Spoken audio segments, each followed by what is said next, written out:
is.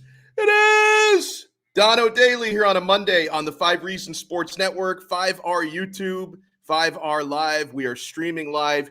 Huge shout out to everybody tuned in to the live feed. If you're in live, take advantage of the live chat feature here on YouTube.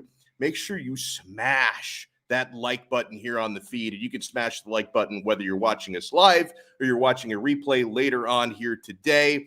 Donno Daily is brought to you, as always, by BetUS.com, the official sportsbook partner of Donno Daily here on 5R Live. Life is back on sports bettors, and BetUS has your NBA, NHL, NBA, UFC, PGA, and yes, NFL betting lines up for their 27th year and live betting on all of that. Log into BetUS.com or call 1-800-792-3887. That's 1-800-79-BETUS.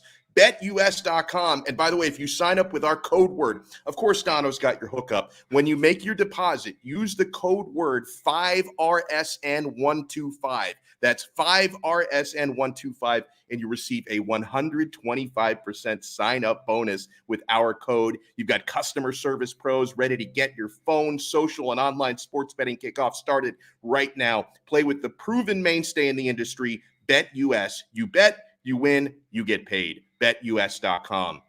We are also brought to you, as always, by the Quarterdeck Seafood Bar and Neighborhood Grill, the freshest seafood you will find, my friends. I love their sushi. Their buffalo shrimp is my favorite appetizer in the world. The burgers, sandwiches, and ribs are absolutely elite, and you can make it your spot to watch every UFC pay-per-view fight with zero cover charge. Huge shout out to those who went out and watched UFC 265 out there this past Saturday with zero cover. I know an excellent time was had by all. You can go to their website to peep their menu and find the location nearest to you at quarterdeckrestaurants.com. The Quarterdeck, come for the food, stay for the fun.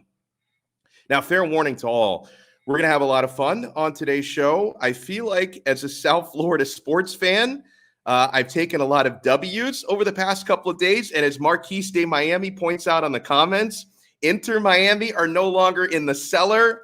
In comeback fashion last night, they get the 2-1 victory. They take all 3 points. They're no longer last place in the Eastern Conference, so that is a beautiful thing. That is one of the many W's we've taken. The Turkish Moses Malone, Omer Yurtseven, has signed a 2-year deal with the Heat. So, I am happy about that because I've eaten nothing but kebabs for the last couple of weeks when I've been watching this guy dominate in Summer League. Yurtseven, by the way, in Summer League appearances with the Heat, 26.5 points per game, 13.5 rebounds per game. So whether or not we actually see him feature prominently in the rotation, I doubt we will unless we see injuries in the power rotation. But as Ira Winderman pointed out, Yurtseven down the road is a great insurance policy for when the Heat's big men start to age out. Because outside of Bam Adebayo, we have a lot of age in the Heat's power rotation. So it's great to have our Turkish delight, Omer Yurtseven, signed up for the foreseeable future. And yes, I took a massive victory, as did every Miami Dolphins fan yesterday, with the news that Xavien Howard has agreed to stay with the Dolphins. He's agreed to stop demanding trades. The Dolphins are sweetening the pot with incentives. So we're going to get to the details of that in a moment. But before we really bask in all the W's today, and by the way, at 12:15, we're going to be joined by my very good friend to talk all things Dolphins, Stephen D. from Miami Sports Music. He hosts the awesome streaming morning show Clock Blockers on the Miami Sports Music YouTube. So we want to bring Stephen in to celebrate Dolphins training camp, to celebrate the Xavien Howard deal, talk about some of the top performers in camp. We're going to have a ton of fun with Stephen. At 12:40, we're going to get down to all the Miami Heat business with Allana Tachaur here from Clutch Corner on 5 Reasons Sports. Now, there's some very good for the Heat, Yurtseven. There's some stuff we don't like so much with the Heat, and that is the NBA trying to conduct this witch hunt citing tampering. I wonder who might have complained about that. Could it possibly be Mark Cuban in Dallas, who has one of the strongest anti-Miami Heat agendas ever since that loser complained and whined about the Heat scoring the big three back in 2010? Could it possibly be that clown, Mark Cuban, who was complaining? But my friends, I'm not going to call that an L. I'm not going to call that an L because at the end of the day, I do not believe they're going to void the Lowry deal. Maybe they'll try to hit the Heat with a sanction like taking away a draft pick or a fine. I'm not even convinced something that bad is going to happen. So I think for the Miami Heat, the W's outweigh the L's right now, but we have a lot of business to get down to with Allana Tachaur. But before we get into all of that fun stuff, I want to send my deepest condolences and pay my respects to the late, great Bobby Bowden, who passed away over the weekend. 33 years as Florida State's head coach. You guys know I'm a Miami guy. You know I am a University of Miami lifer. I'm an alumnus of that school. I've been cheering for Hurricanes football since I was old enough to understand what college football even is. And yet, throughout my lifetime as a Miami football fan, I have always had nothing but respect for Bobby Bowden. That man was pure class. One of the few rival head coaches that I never had any issues with. I never hated the guy, never spoke badly about Bobby Bowden. I always respected Coach Bowden, and I was so sorry and so saddened to hear about his passing. I know a few weeks ago we got the heads up that he had a terminal illness and he didn't have long left, but it still hit me like a ton of bricks when I found out that the coach passed away. There are a lot of, over the years, a lot of Florida head coaches I have despised, right? The Spurriers, the Urban Meyers. There have been Florida State head coaches since Bobby Bowden that I have not respected. Jimbo Fisher is an absolute chooch. Willie Taggart was in over his head. Mike Norvell seems like an absolute clown. But Bobby Bowden was always a guy that I respected. And a friend of mine who's also a viewer, Marla, I was texting with her the other day about Bobby's passing, and she made an amazing point that, Coach Schnellenberger recently passed away. And I guarantee you that Coach Howard Schnellenberger and Bobby Bowden are going to be reuniting in heaven and reliving some of those great rivalry games and really talking shop about the way things went down in the early 80s between Miami and Florida State. So rest in peace to Bobby Bowden. The world lost a really, really good one. All right, so I want to shift more to the fun. And let me bring in Sean Stanley, who's always working tirelessly behind the scenes. I hope Sean had a great weekend. And Sean, I know you were there in the stadium to bear witness to Inter Miami's come from behind victory, plus all the other W's we've talked about as far as South Florida sports are concerned. So I hope you're doing as well as I am, sir. How are you? I am doing fantastic. The referee could not take away the victory last night from Inter Miami. And thankfully, we got the win. Indiana all the way. Yes, sir. Yes, sir. Oh, man. So I want to get down to some of this Xavien Howard stuff. And first of all, I was really annoyed Friday afternoon. This tweet came out shortly after we got off the air on Friday. Sometimes Mike Florio from ProFootballTalk.com, I just want to punch him in that very punchable face of his. Now, overall, like this guy, he's obviously one of the best, NFL minds and media guys in the business because his website, like they have stories posted like every 30 seconds, so you don't miss anything going on in the league. He breaks some stories time and time again. So I respect Mike Florio for the most part, but sometimes I just want to punch him right in the nose. So Mike Florio on Friday tweeted out about Xavien Howard and this was before we got the resolution, which came on Sunday. So on Friday, Mike Florio tweeted out, Dolphins created this mess, he said, this mess, by signing Howard to a 6-year contract that looked like a good deal on the surface, but that quickly turned bad as the player ascended through 2 more seasons. So hold on, Florio, you're saying the Dolphins created a quote-unquote mess by, at the time, giving him the richest contract in the history of his position, he agreeing to it and have no issues signing it. And then, by the way, the season after he signed the deal, he only played in 5 games, got injured for most of that year, and was arrested for domestic battery. And after only playing in 5 games after signing that big deal, did Xavien Howard give a cent of that money back? No, he didn't. Not that he had to or the Dolphins were entitled to it, but he signed the richest contract in the history of position. And then 2 years later, he decided, because Byron Jones is making more money than me, I need to be paid more. And I get it. In 2020, Xavien Howard outplayed his contract. And he and his new agent decided to try and hold the Dolphins' feet to the fire and get more money. And I respect it because to an extent it did work. But for Mike Florio to say the Dolphins created this mess because they gave the guy at the time the richest freaking contract at his position, and he happily agreed to sign it, and then 2 years later claimed he didn't understand the contract. I can't understand how Florio is blaming the Dolphins for this. Like, I can't understand how he blamed the Dolphins for this. And so Florio and a lot of folks out there really had doubts that Miami could clean the situation up. I saw it. Oh, because X has demanded to be traded. The Dolphins are now going to get lowballed and screwed, or he's not going to be happy and he's going to hold out.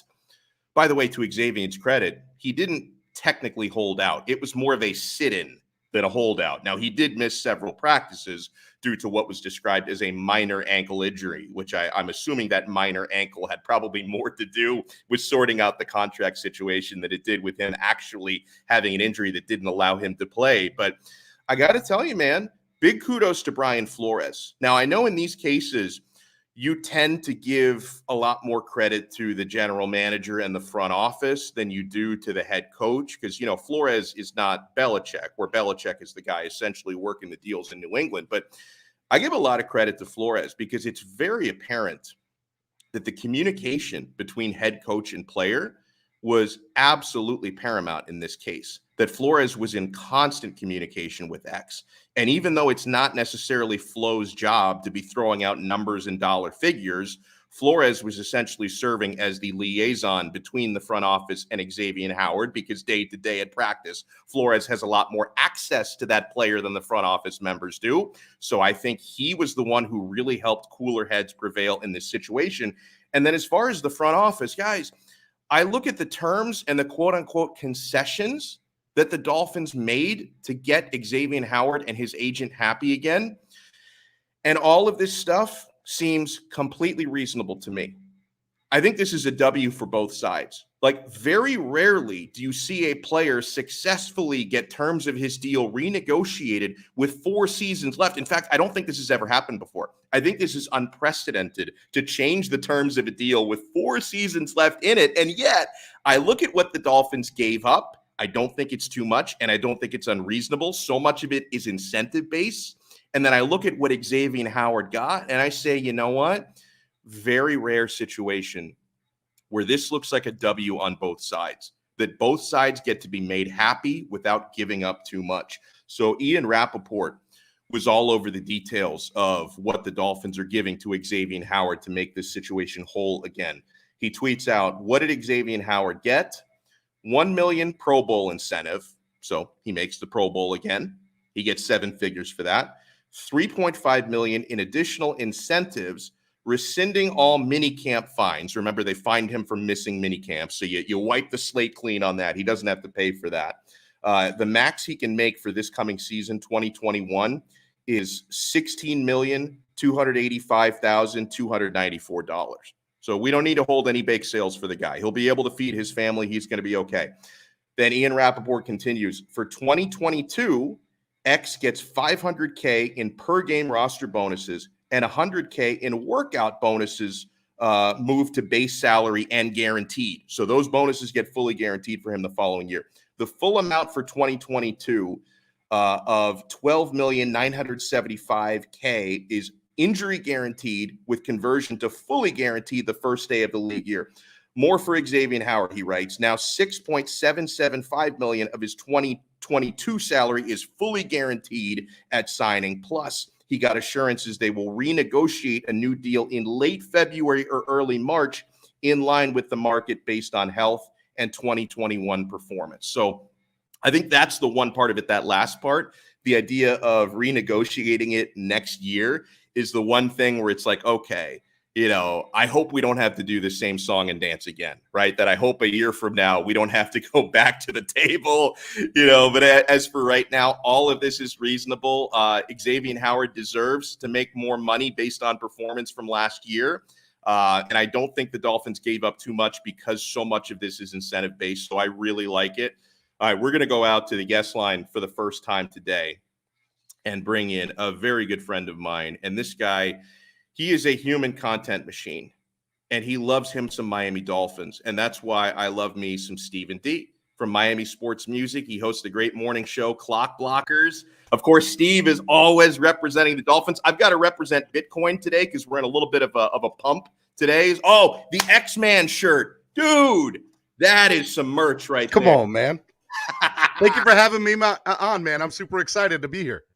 I'm super excited to have you. And so, okay, do you feel as relieved as I am, not only for keeping X, but I thought that what the Dolphins agreed to concede to him contractually, it seems very reasonable to me. Like it's obvious, Steve, coming out of this that X really did want to be a Dolphin, right? Because a couple of weeks ago when he released that angry Instagram statement, it sounded like at the time he was so fed up with the way Miami had supposedly treated him that he really wanted to be traded, really want to get the hell out of there. But then over the next week or two, we started to hear from Flo, who I think calmed some people down. And it became very obvious to me that even though X wasn't happy, he did want to work things out with the Dolphins because I think they worked things out on very reasonable terms. And that doesn't happen if he was dead set on leaving.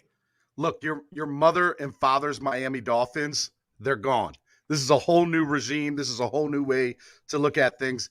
All I wanted for the last, 5 to 6 weeks was just an update on my phone that says, bing, X-Man resigns or restructures the deal. And I got that yesterday, and it made my day. And I have to tell you, if you're a Miami Dolphins fan, it should make your day too, because if you're looking at what the Miami Dolphins look like on the defensive side of the ball right now, I mean, they arguably have the top 3 defense in the league now, especially now that you have a happy man in the secondary with Xavien Howard. It's a great fit. It's good for everybody. How important do you think his happiness is? Because if we're being real here, the Dolphins did not have to do anything. Like the Dolphins could have said, you know what, you signed the deal, you've got 4 years left. You don't have any leverage. You either play or you don't. We don't care if you're happy or you're not. Like, how important do you think it was that the Dolphins did give in and give him something? Well, look, if you're looking at it from the standpoint of did the Dolphins have to do what they did to keep X happy, or does X happiness even matter? I think Greer and Flo, and I put both of them in the same pedestal because I think they make decisions together. As I said on my morning show this morning, and I've been saying it for weeks now, I don't think one does anything without the other.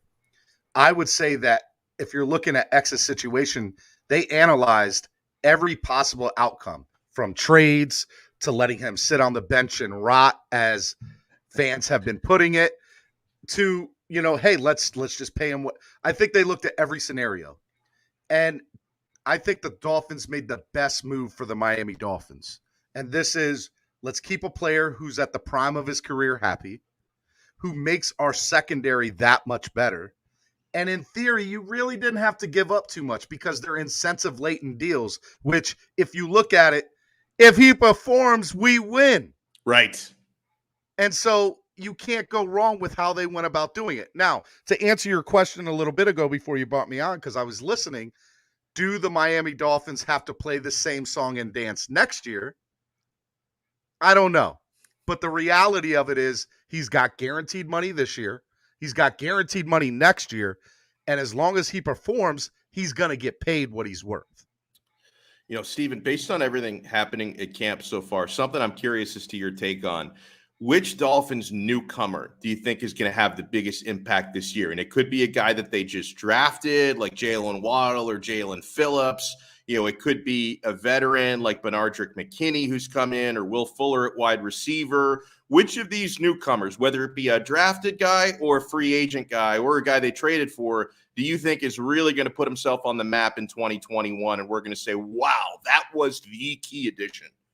Well, I would love to say everybody, but the reality is the one that really excites me the most is Benardrick McKinney. I agree. I think Benardrick McKinney makes this linebacking core one of the best linebacking cores in the league. And if you look at what they did with the Baker situation, here is something that for years fans have been clamoring, why do we have to wait till the last second to play a player a max deal for doing what he did 2 years ago or a year ago? Well, what they did with Baker is they paid him with the anticipation of what he's going to become.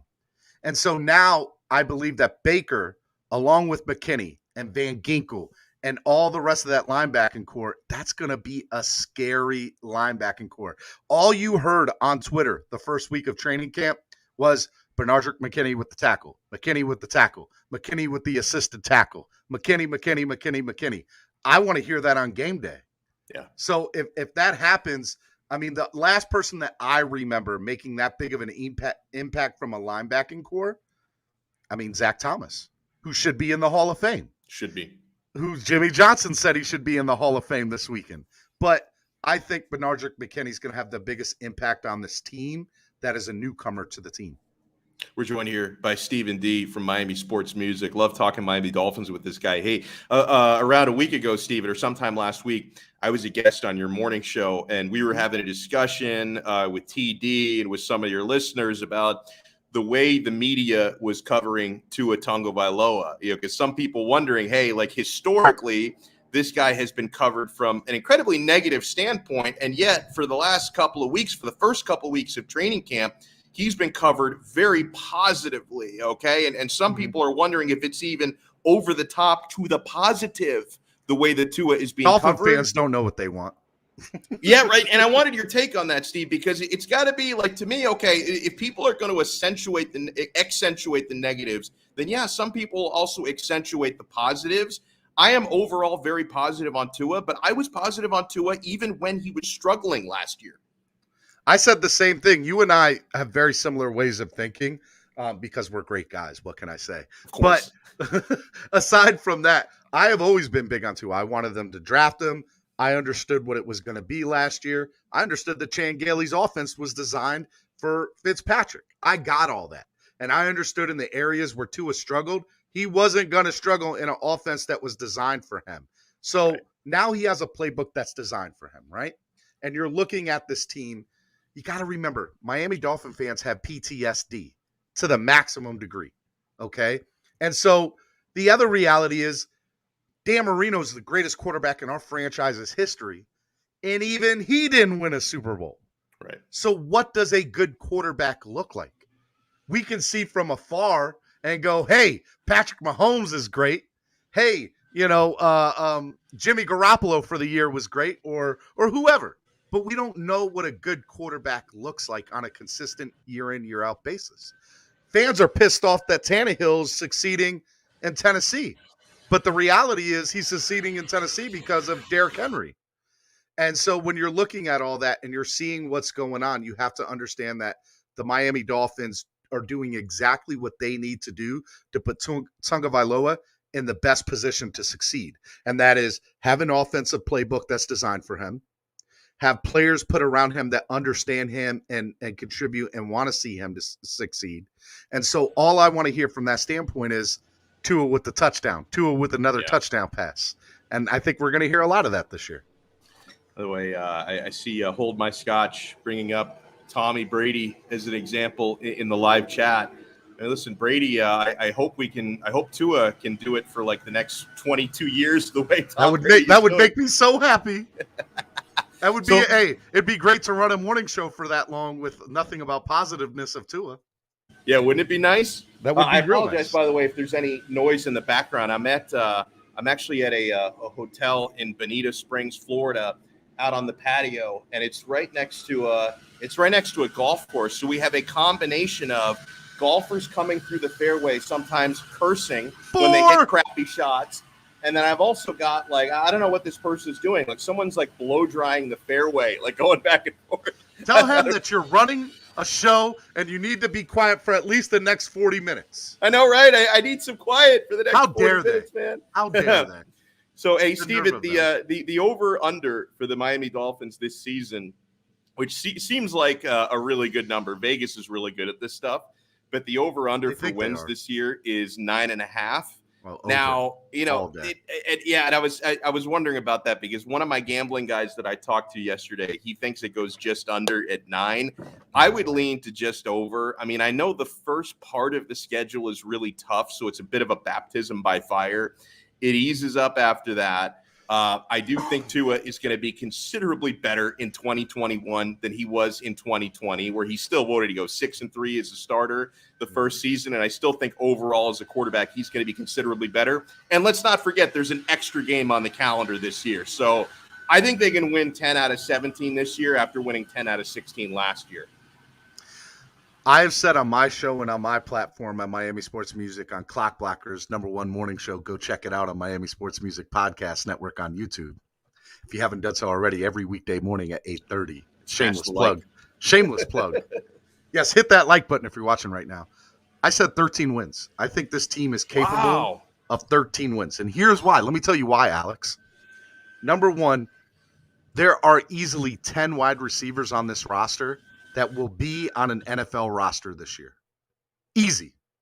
I'm not saying they're going to make the Dolphins, but I think there's at least 10 people in that wide receiver locker room, that meeting, that will be on an NFL roster this year. That's one. Okay? And I know Omar Kelly said that today on his Twitter. I don't want people to think I'm just taking what Omar said. I've been saying that for weeks. Let's get that straight. Number two, the other reason is I think Tua Tagovailoa is going to have the biggest jump from year one to year two of any quarterback in the history of the NFL. Yeah. Do I think he's the GOAT? That's to be determined. And I'm not trying to be a homer, so I'm not going to say that. But I do think he's going to have the biggest jump from year one to year two of any starting quarterback. And the third reason that I think the Dolphins are going to get 13 wins this year is the defense. I think can easily be the best defense in the NFL. It has all the potential there. From Jalen Phillips, Emmanuel Ogbah. You look at that backfield with Byron Jones and Xavien Howard, and then the middle with Benardrick McKinney and Baker. I mean, they have everything they need to be successful, and that's going to be an amazing thing. Yeah, and I like this comment from my guy, Mass Richo, in the comment section. They need to be patient. I think Tua is going to be great. Need to surround him with the right pieces bit by bit. Fans need to be patient. And that's exactly what they're doing. I mean, I think that they've at least slightly upgraded the offensive line, and there are a lot of young pieces on that O-line who are going to get better. There's no question they've upgraded the receiving corps. I mean, you go out, you draft Jalen Waddle, who's an absolute freaking burner. You sign Will Fuller, who's an absolute burner. You know, and you're going to depend, obviously, on hopefully health of a guy like Devontae Parker. Albert Wilson has been a revelation in the early part of training camp. So his name has come up so big. The biggest question, I didn't mean to interrupt, but the biggest question for me, one of the biggest questions was, how is the healthiness or the health of Albert Wilson and Preston Williams going to be to the locker room of the wide receivers? And all I have heard this entire training camp, besides Benardrick McKinney's name, is Albert Wilson's name. So that's good news for me. You know, something else we touched on a little bit before you hopped in was so much of just the negative coverage about the Xavien Howard situation before the Dolphins resolved it. Like, I got this tweet that really annoyed me from Pro Football Talk. Dolphins created this mess, said Mike Florio, by signing Howard to a 6-year contract that looked like a good deal on the surface, but that quickly turned bad as the player ascended through 2 more seasons. So, Mike, you're telling me you're going to blame the Dolphins for, at the time, making him the highest paid player at his position, signing him to a contract that he happily agreed to sign, even though he later claimed he didn't understand it. But I don't understand how that's the Dolphins' fault. Player happily signs 6-year extension, and yet the Dolphins get blamed for that. I think if you look at it any which way to Sunday, number one, nobody's ever encountered a player doing what Xavien did. Xavien signed a contract, got the bag, and then asked for more money to get more bag. Okay, so that's never been done with somebody 4 years left on their deal the way that he did it. That's one. Number two, when you normally see this type of thing back and forth between player and team, it doesn't usually end well. It doesn't. No. And so if you're looking at it from that standpoint, I want to give props to everybody involved. Number one, the Dolphins stood their ground and were nothing but professional the entire time. Even when X came out and said something, all you heard from Flores is, we want X here. X is a big part of this team, and that's how we're doing it. And then if you look at it from the standpoint of the player, he went to them. He asked for what he wanted. The Dolphins weren't budging. So he went to the route that he went and thought was professional, which I think he did. Yeah. He said something in an Instagram post. He was able to think about it. It was a clear, concise statement of, this is the issue, this is what I want.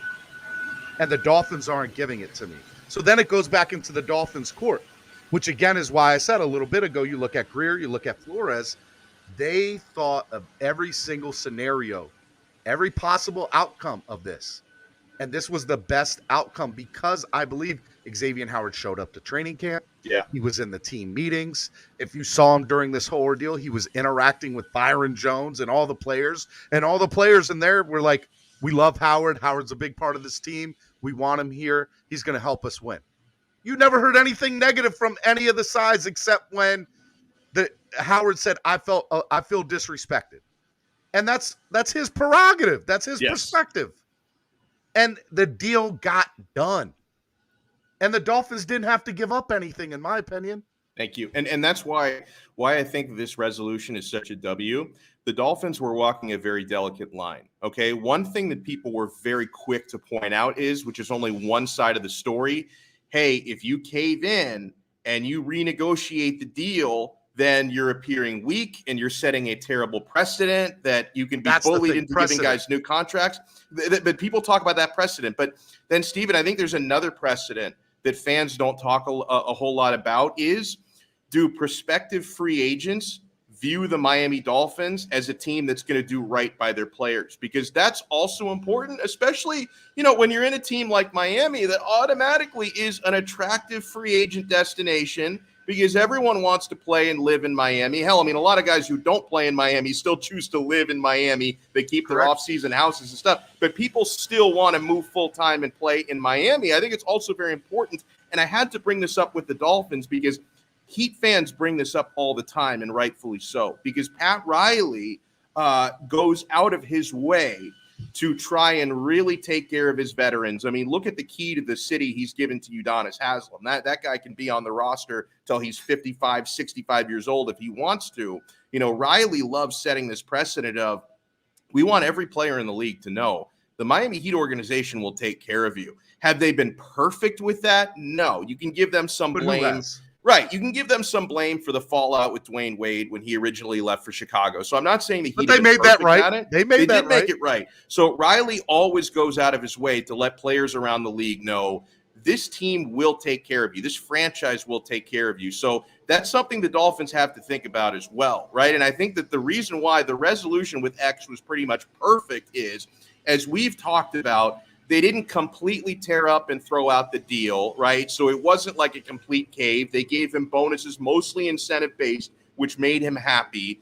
So they didn't set the guaranteed money,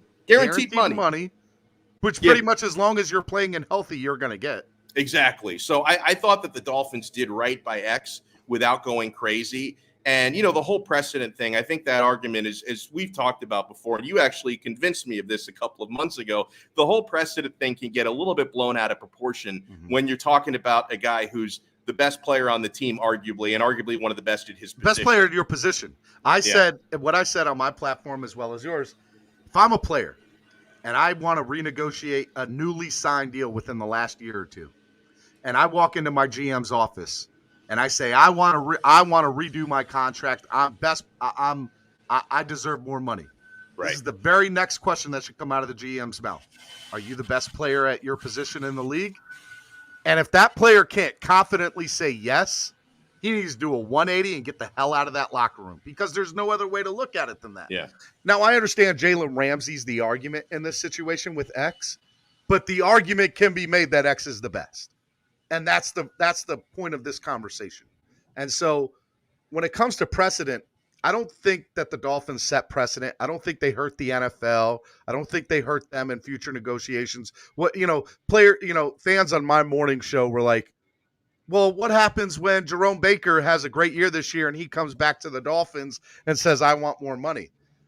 I said, and this is my thought, I think the reason that Baker signed that contract or got to sign that contract is the Dolphins went to him and said, hey, we're going to pay you now, but you need to take care of us in the next couple of years and not ask for more money. And that happens a lot too. That happens a ton. Well, huge thanks, man. I cannot thank you enough for taking the time. You want to make sure you follow him on Twitter. Those watching the video can see the handle. I'll spell it out for those listening. back to the replay, not watching, at Stephen DSKPL, and that's Stephen spelled STEPHEN, at Stephen DSKPL. Check him out on Miami Sports Spread kindness, positivity, and love. And by the way, guys, go check out Clock Blockers every morning, 8:30 a.m., right on the Miami Sports Music YouTube channel, Miami Sports Music Podcast Network. And Alex, my birthday's on Friday, man. We're having a big morning show. Dude, you need to come on for like 5 or 10 minutes and just say hello. Yeah, I love it. Well, happy early birthday. I'll wish you the real thing on Friday. Steven, thank you so much, sir. Enjoy the rest of your day. I love 5 Reasons Sports. You guys are great. Thank you. Awesome stuff, man. What a good dude. What a good dude. And I really wanted to get that out there, and he helped me make the point on why I think that this Xavien Howard resolution was so perfectly done by the team and by the player. It's a double win for the Dolphins because they got to make X happy by rewarding him for a great season last year, a tremendous season, 10 interceptions, best player on the team, arguably the best at his position a year ago. The Dolphins rewarded him for that, but they didn't do it in a way that they completely tore up the contract and gave him crazy money, thus setting that precedent that all the fans are afraid of. But yet they also send the message to other prospective Miami Dolphins, potentially free agents out there, that the Miami Dolphins are an organization that will do their best to take care of their players. So I thought that this was really, really well done. Ryan writes, the best cover corners don't get the opportunity to intercept 10 balls. They're generally avoided. That was the case with X. Jones and X worked together, and one without the other would not have worked. I agree. Now, I think they could still be and have been fine without one another, but that is a true partnership. That is a true partnership because he's right. If Xavien Howard was the ultimate cover corner, would not have been targeted enough times to make 10 interceptions last year. So that point is very, very well taken. I got to throw some love to D'Eriq King and to the Florida Panthers. You're probably wondering, how are the two of those things related? So D'Eriq King, Miami Hurricanes quarterback, has signed an NIL deal to endorse the Florida Panthers. This to me is so freaking cool. And I was completely reminded by Sean Stanley because I totally forgot about this, and it's only been about a month, but it's amazing how time flies. About a month ago, July 7th, the Florida Panthers had tweeted something out kind of calling, college athletes who are looking for NIL deals to contact them. I think he's pulling up the tweet. Here it is. I totally forgot about this. Are you a collegiate student athlete in South Florida? Let's chat all things name, image, and likeness. And then sure enough, a month later, the Florida Panthers announced they're partnering with D'Eriq King. D'Eriq King is getting that bag. Like, he is taking full advantage, as he should, of these name, image, and likeness opportunities. And I got to tell you guys, I can remember going back to last holiday season, right? Shortly before the bowl game, before he got injured in the bowl game, when D'Eriq King made the announcement that he was coming back to Miami for his final extra year of eligibility. Because remember, every player gets an extra year of eligibility if they choose to use it due to COVID-19 somewhat wrecking the season last year. So D'Eriq King exercised his opportunity to come to Miami and play a 6th collegiate season. And at the time, I remember a lot of people are saying, bro, what's wrong with this guy? You got an opportunity to go to the NFL, even if you're not a high draft pick, even if you're a 5'10" quarterback and there's no guarantee you make it. You go to the NFL, you get that bag, you get that signing bonus money, or you get that unrestricted, undrafted free agent money, I should say, the UFA money. And I can remember sitting back at that time and saying, hold on. Name, image, and likeness is coming. NIL is coming. And a guy like D'Eriq King, honestly, I have very little doubt that this gamble is going to pay off for him financially, because I don't feel bullish about D'Eriq King's NFL prospects. I don't. I know short quarterbacks have made it before. They're the exceptions to the rule. You can say all you want to, D'Eriq King is going to be Russell Wilson. You can say that all you want to, and I hope he is, because if that's the upside, I love that young man, and I want to see him succeed. The reality is, I think he's more than likely to be a career backup at best in the National Football League. So for him to have this opportunity to sign lucrative endorsement deals, he's got his own NIL agency. He signed with the Wharf. Of course, he, like every player on Miami, are getting a stipend from American Top Team, and now he's a spokesman for the Florida Panthers hockey team. Maybe some of these free agents the Panthers are working to sign, he can help them get some of these deals done.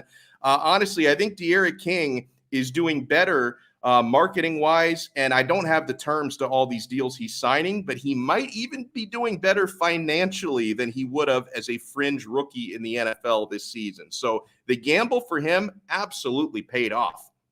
We're going to bring in a show favorite who's going to join us and talk some Miami Heat basketball. She is the first lady of 5 Reasons Sports. She's going to be, I think, a weekly fixture with us here on Daily Donno, and we love it. From Clutch Corner, Allana Tachaur is with us here on Daily Donno on 5 Reasons Sports. Allana, I've got nothing but smiles today, even though the NBA is trying to hit us with tampering nonsense. I'm just so glad. I'm just so glad Xavien is in. I mean, how key was this to lock him down? No, I think the fact that fans were as excited as they were tells us everything. It would have been such a mistake not to. I know he's injured right now, or at least not playing. He didn't play yesterday, but fans should be super hyped. We got a good one in him, and I'm not surprised because we always find diamonds in the rough. Yeah, no, totally. And okay, I want to segue into this quote unquote tampering stuff. And to be fair to the story, I know the word tampering is getting thrown around. Ira Winderman tweeted out yesterday, he said, to clarify, the Heat are not being investigated for quote unquote tampering, but for gun jumping over the timing of the Lowry move. He says he's been told process almost assuredly will not unwind the acquisition, but could involve draft pick, fines, sanctions. Expectation of process, he says, is a couple of weeks at least. So it's going to be a while before we get some resolution. But Allana, this whole gun jumping thing is ridiculous to me. So if the Heat had waited a couple more hours, then it would have been okay. And also, I think they already had the framework of this deal together with Toronto going back to the trade deadline last year. So I don't think a lot of work had to be done to complete this. So I'm just going to say this before I answer the rest, and he's going to hate me. I literally told Adam a day, I think, before the deal was set that we were going to get hit with at least an investigation. I wish I had the receipts to this because it was over a FaceTime call. He basically alluded to the fact that I was tripping and that I was crazy. I called it, and I'm sorry I was right, but I just had a feeling there was too much talk about it beforehand. I also, to be honest, people love to hate on the Heat. It's just become a thing. I think it's been a thing since the start, but I think it got worse during the Big Three era. So am I surprised? No, I'm sorry if I spoke this into the universe. Hopefully Adam will listen to me from now on, a very important lesson for him. But I don't think much is going to happen. I mean, if we're being looked into it, then several other teams should be as well. There's stuff over the years that, the league decided to just not pay any attention to. So I think at the very worst that can happen is maybe, to that tweet's point, I think you said it was Ira, some fines, maybe losing a second round years down the line. I'm not concerned that, the trade won't go through or anything like that. Yeah, and I know fans are going to bring up precedent. Like a recent one was the Bogdanovich situation with Milwaukee last year. I mean, Heat fans will bring up from a couple of decades ago when the NBA, I think David Stern was the commissioner at the time, put the kibosh on Xavien Howard coming to Miami before he ended up coming 15 years later. And then the great Riley quote from that was, I've just finished removing the 17-foot pole from my rear end, or whatever he said that the NBA put in there. So he was none too happy about that. But I mean, Allana, I think at the end of the day, I feel the same way about this that you do. I don't think they're going to void this contract because the Heat already even went out of their way to officially introduce Kyle Lowry. And that's either a really boss chess move on Pat Riley's part, or they're 100% confident he is going to remain a Heat player. Yeah. I mean, if it is just a boss move, good for him because Riley does what Riley wants. But again, I really think it's more of a slap on the wrist, we see you type of play rather than we're actually going to do something about it. I think they're looking into the Lonzo to Chicago move as well. So at some point, this is going to have to dissolve. I feel like the more that we rely on social media and just players themselves speaking on certain things, I feel like the tampering rule should go out the window. But it is what it is for now. I'm not worried. It's annoying that once again, the Heat have to deal with something. And, I'll bring up my best friend LeBron. And I know that, players are allowed to talk with players. And it is on record that he had a little sit down with Russ, before that trade was consummated. But it gets complicated with LeBron, even though players can talk to players. Doesn't LeBron, he's at least a part owner of his agency, Clutch Sports. So there's definitely a weird conflict of interest gray area there. And I'm not saying LeBron should be investigated. I'm saying the opposite, right? I don't have a problem with LeBron recruiting. All I'm saying is if that's perfectly fine with the NBA, when this guy has stake in an agency, what the Heat have allegedly done here should also be fine. Yeah, absolutely. I think they pick and choose what they decide to look into. And I think part of, the problem, like I said, is the rules that were put in place however many years ago, they're not really keeping up with the times. To your point, players have part ownership in different things. Social media is also a thing. People, can take certain reports as a done deal when really it was just kind of an opinion from whether it be a reporter or what have you. And at the end of the day, Kyle and Jimmy have been friends. They're very close. This is a known thing. Players are allowed to be friends. So I don't know. I find this very annoying. I think Adam Silver should kind of reconstruct that rule or just abolish it altogether. But Heat fans are having fun with it on Twitter. So, hey, it's more content for us, I guess. That is very true. I would love, by the way, your reaction to something Ethan Skolnick tweeted out from the 5 Reasons Sports account. Yeah, and I'm sure he knew that this would spark conversation on this network and even other networks, right? But Ethan tweeted out a few hours ago, I realized over the weekend that I am not as comfortable with the Heat's roster construction as my colleagues on 5 on the Floor. It's mostly older guys, and then he writes in parentheses, injury risk, or real young guys and consistency risk. Very little in between and thin. Need big jumps from Hero and Bam. Now, Allana, I can agree with the last part of it. I think Bam is capable of taking another jump. I'm not bullish on Bam. I have more of a love-hate relationship with Tyler Hero. Sometimes I really question, whether he could be an elite player or just a six-man, like a really good six-man type. But like that part is taken. You do need some of these younger ascending players to make jumps. But at the same time, I love the construction, Allana, because even though the Heat have brought in some age, I mean, the biggest move was Kyle Lowry, who's 35. They're bringing in age, yes, but I think Lowry is still elite, the same way Jimmy Butler in his early 30s is elite. Both of these guys have kind of limited championship caliber windows left, and so I'm okay with combining these players and maximizing those windows. What about you? Yeah, absolutely.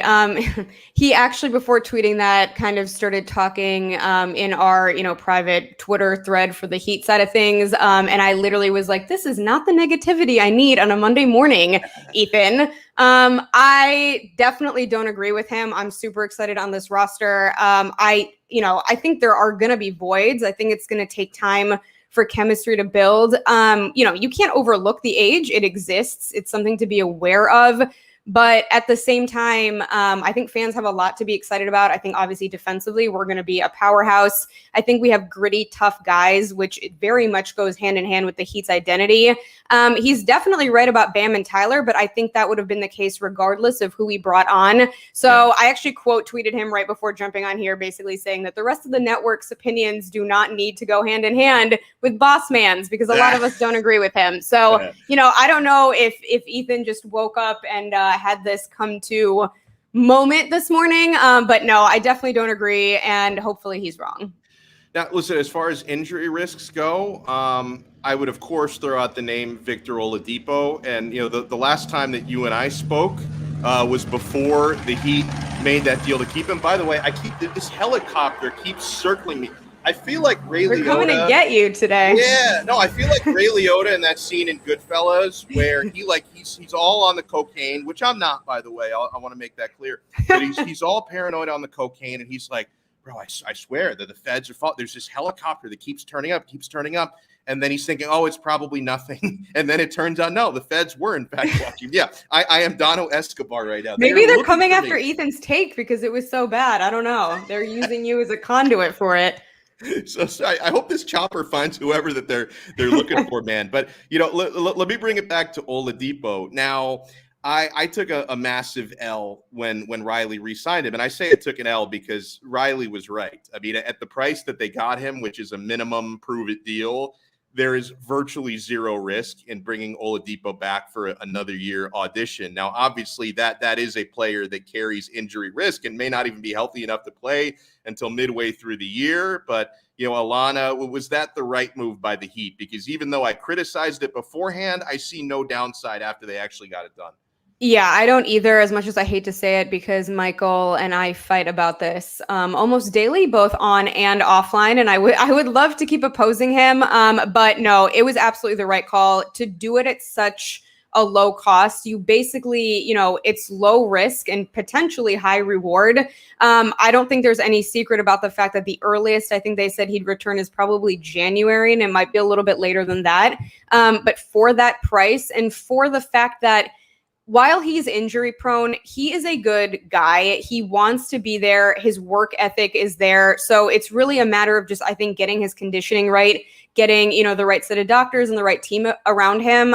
So I was not high on bringing him in the first place, but if you can bring him back at this cost, it's absolutely the right move. So now that we've had a chance, I think the dust has settled another week since we last spoke. How bullish are you on the Heat's prospects of contending for a championship this coming season? Where do you think they're going to fall in the pecking order of the East? So I see them coming in third in the East. I think Philly is definitely fallen off. The Celtics are struggling. I don't really see, guys like Toronto doing too much. So I have them kind of in after the Nets and the Bucks. Do I think they're title contenders right now? No, I still think the Lakers have this locked down, and I will continue to say this. I've been saying this since last season, actually, but I don't think we're done making moves, and I would be shocked if this team looks the same after the trade deadline as well. I love it. Great stuff here by Allana Tachaur. You want to make sure you follow her on Twitter. Those watching can see the handle. Those listening, it is Allana Tachaur on Twitter. And, of course, feel free to interact with her Miami Heat stuff to your heart's content. Allana, thank you so much. And when's your next stream coming on? When are we going to see you next year on the network? Well, Michael and I are actually recording an exciting episode of Feel the Heat tonight, which will be out tomorrow. And then I believe Clutch Corner is returning this Thursday night. So we're going to solidify the time there. But thank you for having me as always, and I'm happy to come on. Yeah, it's our pleasure. You do great work as always. So Allana Tachaur, good stuff there. All right, I want to bring Sean Stanley back in for a little box office talk. Now, I got to tell you, for as much as historically I like going to the movies, right now, with the combination of Delta variant and the fact that a lot of these films are getting simultaneous release on streaming platforms that I already pay for, I don't really feel a need to go to the movies right now unless it's something that I really have to see in theaters.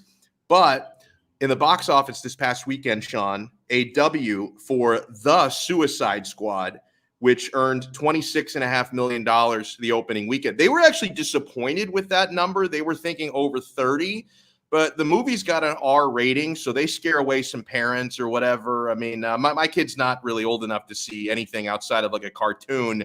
I'm probably going to be the dad who's sneaking my kid into R movies when he's way too young because I'm not sort of a negligent parent. And that's why helicopters are flying above you. Yeah, exactly. That's why they're circling. But yeah, with the R rating and also the Delta variant is keeping people away from some theaters, I think. Not to mention the big thing for me, the Suicide Squad. I haven't watched it yet, but if I want to watch it, it's going to take me 30 seconds to fire up the film on HBO Max. I don't have to go to a theater and pay for a ticket for it. But Sean, let me make a shameful admission to you. And I made this on Twitter within the last couple of days.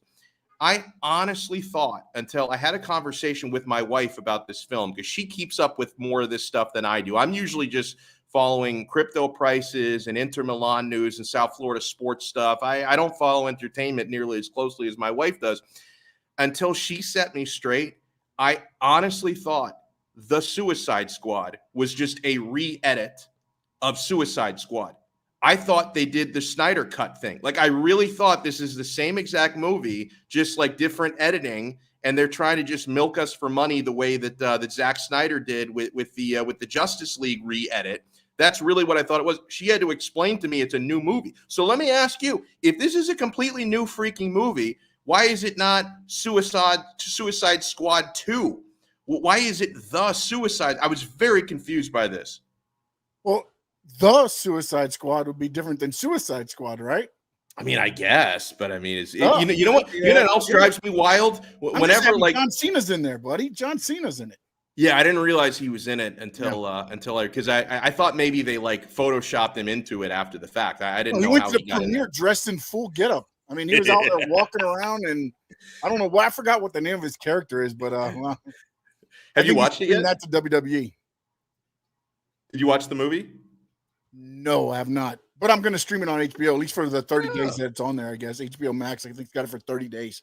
That's what they do with these movies. They release them for 30 days there. That's the thing. And then they're, so if you don't catch the first 30 days, then you go to the movie theater.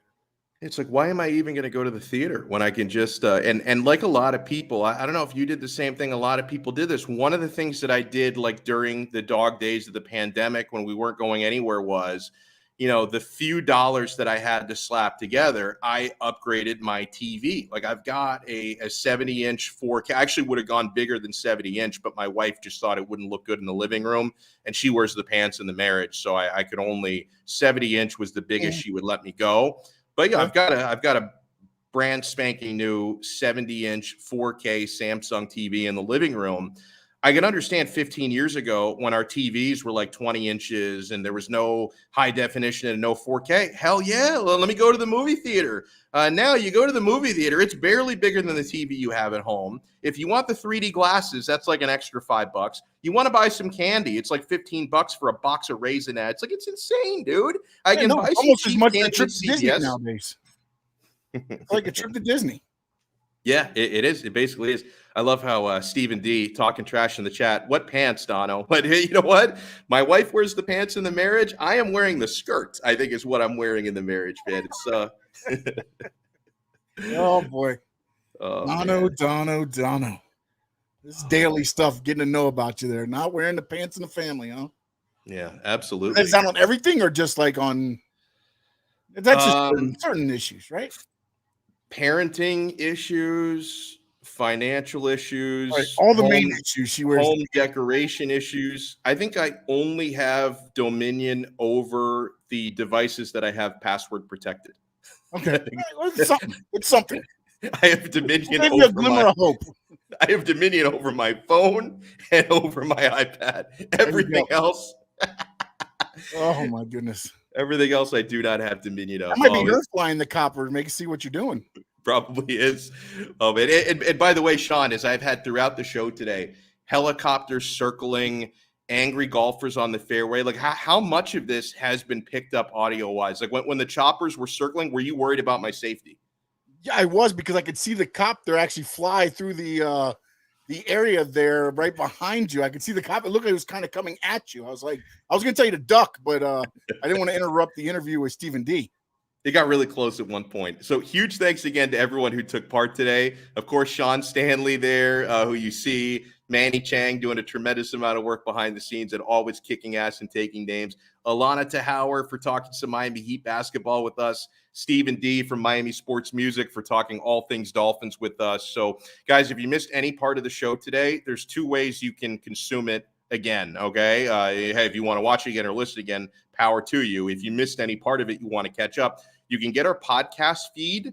So we post these episodes. We're going to find a permanent home for it soon on iTunes and Spotify, etc. But we post all of these episodes on the Five Rings Canes podcast feed, which I do those shows weekly with Larry Bluestein. But if you subscribe to Five Rings Canes on Apple Podcasts, Spotify, all the major platforms, you can get these Donno Daily shows there as well. And of course, watch them back on YouTube, on the 5 Reasons Sports YouTube channel. Make sure you subscribe and make sure you smash the like button on these videos. It goes a long way to helping us finesse that algorithm. And guys, the most important thing is support our sponsors. I think more will be coming to the family soon. I mean, tomorrow we're going to have Terrible Take Tuesday brought to you by You Break Wheel Fix. Of course, we've got our official sports book of Donno Daily.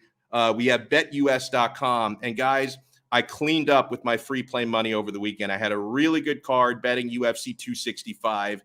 I did lose on Nashville SC yesterday. I actually bet a draw between Nashville and Inter Miami, but I was still thrilled that Inter Miami broke through and won that game. But guys, I'm still burning my free play money because when you sign up for betus.com and make your deposit using our code, you can see our code right there. Donno has your hookup, 5RSN125. Type in our code, 5RSN125, for a 125% sign-up bonus or a 200% sign-up bonus if you deposit crypto. And Bitcoin has been booming today, my friends. So take advantage of the crypto deal as well. They have odds on every sport you can imagine. They even have odds on pop culture events, which I find to be fantastic. And it's their 27th season coming up of National Football League odds. Log into betus.com and use our code 5RSN125. And guys, make sure you support the Quarterdeck Seafood Bar and Neighborhood Grill. That is my spot. The Italian beef sandwich is to die for. The burgers are amazing, the baby back ribs, and the seafood is so fresh. It's literally right out of the ocean, my friend. So check out the Quarterdeck Seafood Bar and Neighborhood Grill. If you want to find the location nearest to you or peep their menu, visit them on the web at quarterdeckrestaurants.com and stop by Quarterdeck for every UFC pay-per-view fight because they have them for zero cover charge. Congratulations to the folks who watched it for no cover charge. UFC 265 a couple of nights ago. Catch UFC 266, 267, 268, and so on at the Quarterdeck for zero cover charge. The Quarterdeck, come for the food, stay for the fun. We're going to have an awesome show tomorrow. Louis D. Sung is going to be with us tomorrow talking some Miami Dolphins, and Brady Hawk is going to be with us talking some Miami Heat tomorrow. And oh my God, the chopper is back. All right, guys, I've got to run away very rapidly before the chopper catches up to me. My safety is at stake here. So we will talk again tomorrow, 12 noon, same time, same place, 5R Live on the 5 Reasons Sports Network. Ciao.